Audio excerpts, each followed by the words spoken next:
नमस्कार दोस्तों, अभी नर्सिंग में एक बार फिर से आपका स्वागत है। दोस्तों आज हम शॉर्ट क्वेश्चन करने जा रहे हैं सप्लीमेंट्री का, जो अगस्त 2024 में थर्ड ईयर का एग्ज़ाम हुआ था उसका। तो पहला fill in the blanks.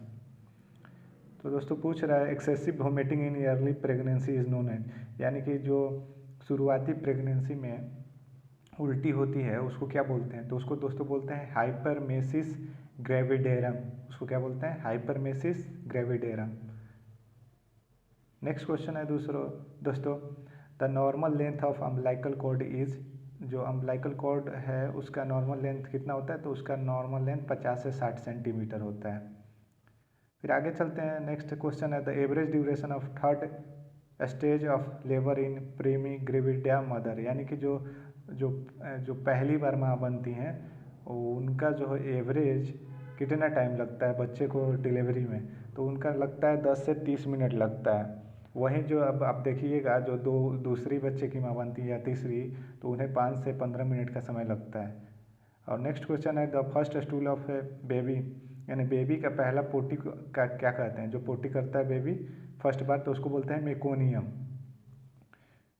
Next question है lochia between 1 to 4 days is called, यानी कि जो स्राव निकलता है, जिस तरह से पीरियड निकलता है जब बच्चा डिलीवरी होता है, उसके पहले से चौथे दिन को हम लोग कहते हैं लूचिया रूबरा। क्या कहते हैं? लूचिया रूबरा। अब दोस्तों जाते हैं नेक्स्ट क्वेश्चन। नेक्स्ट क्वेश्चन है मैच द फॉलोइंग। तो पहला दोस्तों है कॉलम ए में एमेनोरिया और इधर दिया हुआ है 4 विजिट। तो एमेनोरिया जो होता है दोस्तों, यानी कि जो प्रेगनेंसी का नहीं आना ही क्या कहते हैं? एमेनोरिया मतलब एब्सेंट इन प्रेगनेंसी। तो यानी कि ये मेंस्ट्रुएशन साइकिल का ना आना ही क्या कहते हैं हम लोग? एमेनोरिया। यानी कि एब्सेंस जो होगा मेंस्ट्रुएशन साइकिल का ना आना ही एमेनोरिया कहलाता है। इनफर्टिलिटी यानी बांझापन, तो बांझापन किसे कहेंगे हम लोग? यानी कि इनएबिलिटी टू कंसीव, यानी जो बच्चे जो है वो कंसीव करने में नहीं रहेगा, बंझापन आ जाएगी, इनएबिलिटी, कंसीव नहीं होगा बच्चा उनका, उसको बोलेंगे इनफर्टिलिटी। लूचिया क्या होता है? कुछ वेजिनल डिस्चार्ज होता है जस्ट आफ्टर डिलीवरी।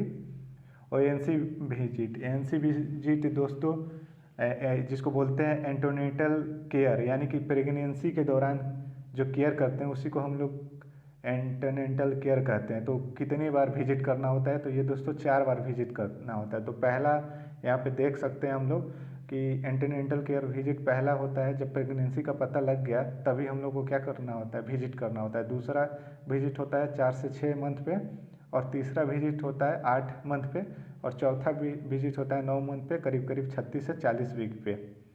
इसी को क्या बोलते हैं? ANC। और लास्ट है प्रेगनेंसी इंड्यूस्ड हाइपरटेंशन, जिसको हम लोग प्री इक्लेम्सिया भी बोलते हैं। तो इस केस में क्या हो गया? ये हाई रिस्क प्रेगनेंसी होता है जिसमें खतरा होता है माँ या बच्चों को। ट्रू और false? The normal weight of new born baby is 2.5 kg। जो नॉर्मल बच्चा होता है उसका 2.5 किलो का होता है क्या? हाँ जी, 2.5 किलो से 3 किलो जो नॉर्मल बच्चा वेट होता है वो 2.5 किलो से 3 किलो का होता है। The normal weight of foetal heart sound is 80 to 120 पर मिनट। जो फेटल का साउंड होता है, हार्ट साउंड होता है, 80 से 120 पर मिनट होता है, नहीं ये उससे भी ज़्यादा होता है। तो ये क्या हो गया? गलत हो गया। Posterior fontanelle is closed at 18 week. जो पोस्टीरियर फॉन्टोनेल है, जो पीछे जिस पे हम लोग माँ तेल लगाते हैं, जो बचपन में दोनों चांदी रहता है, जो तो पोस्टीरियर यानी पीछे वाला जो फॉन्टोनेल रहता है, हड्डी के बीच में गैप रहता है, तो वो जो होता है 1 से 2 मंथ में क्या हो जाता है? भर जाता है। और जो इंटीरियर फॉन्टोनेल होता है वो करीब करीब 18 मंथ लगता है। इसीलिए देखोगे कि माँ जो है अपने बच्चे को चांदनी पर ठोकने नहीं देती है किसी को, क्योंकि वहाँ पे जो होता है वो बंद नहीं, जो इंटीरियर फॉन्टोनेल है वो बंद नहीं हो पाता है अभी, वो करीब करीब 1.5 साल लग जाता है उसको बंद होने में। Pregnant mother required 900 calorie. देखिए जो नॉर्मल कोई भी आदमी हो उसको 2000 कैलोरी की ज़रूरत होती है। तो ये प्रेग्नेंट है, यानी कि इसके अंदर बच्चा भी है, तो ये 2000 कम से कम तो 900 कैलोरी तो नहीं होना चाहिए ना, 2000 के आसपास होना चाहिए। तो ये भी क्या है? गलत है। Middle layer of uterus is called perimetrium. देखिए जो यूट्रस होता है 3 लेयर से बना होता है। पहला होता है इंडोमेट्रियम, दूसरा होता है मायोमेट्रियम, और तीसरा होता है पेरीमेट्रियम। जो इंडो हो गया अंदर वाला लेयर, और मायो हो गया मिडिल वाला। ये दिया है पेरीमीट्रियम। पेरीमीट्रियम जो होता है दोस्तों, ये बाहर वाले लेयर को बोलते हैं। तो इसी के साथ हम लोग मिलते हैं अगले वीडियो में। तब तक के लिए थैंक यू, गुड बाय।